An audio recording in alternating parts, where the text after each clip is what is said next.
সদাচরণ কি জিনিস সবাই বোঝে। দেখবেন লোকে বলে, গ্রামের লোকে বলে ছেলেটা খুব ভালো, ওর আচার ব্যবহার ভালো। এই যে লোকে বুঝে, ভালো চালচলন বুঝে। তো লোকে বলে ওর স্বভাব খারাপ, ওর চালচলন খুব খারাপ, ওর সাথে কথা বলিস না, ওর কাছে যাস না। তাহলে মানুষ খারাপ চালচলনও বুঝে। বাস্তব দেখবেন একটু, এখানে একটা অটো দাঁড়িয়ে আছে, আপনি অটোতে বসে আছেন, তো একটা ছেলে অটোতে উঠতেই ও লোকটা টান দিয়েছে, তখন ও আপনার মুখের উপরে এসে পড়ে গেছে। তখন আপনি বলছেন বসো বসো, সমস্যা নেই, বসো বসো বসো, সমস্যা নেই। এইটা একটা চালচলন। আরেকজন বসে আছে অটোতে, আর একটা ছেলে এসেছে, উঠেছে, উঠতেই ওই অটোলা টান দিয়েছে, তো এর মুখের উপরে এসে পড়ে গেছে। তখন এই লোকটা বলছে কপালে চোখ নাই, হিসাব করে উঠতে পারো না, কপালে চোখ নাই, হিসাব করে উঠতে পারো না, হিসাব থাকে না। এটা একটা চালচলন। দেখেন তো কোনটা ভালো,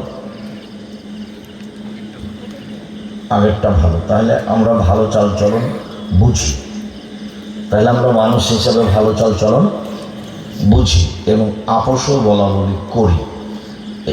এইটার নাম সদাচরণ, এইটার নাম ভালো চালচলন। এইটা বিচারের মাঠে সবচেয়ে ভারী নাকি। অল্প সময়ের মাঝে আমরা ধারাবাহিকভাবে কিছু আয়াত এবং হাদিস পেশ করি।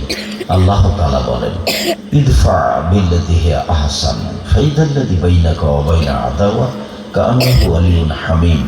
মুহাম্মদ সাল্লাল্লাহু আলাইহি ওয়াসাল্লাম, আপনি মানুষের সাথে সুন্দর আচরণ করুন, তাহলে তার সাথে আর আপনার সাথে যে শত্রুতা রয়েছে এটা অন্তরঙ্গ বন্ধুতে পরিণত হবে।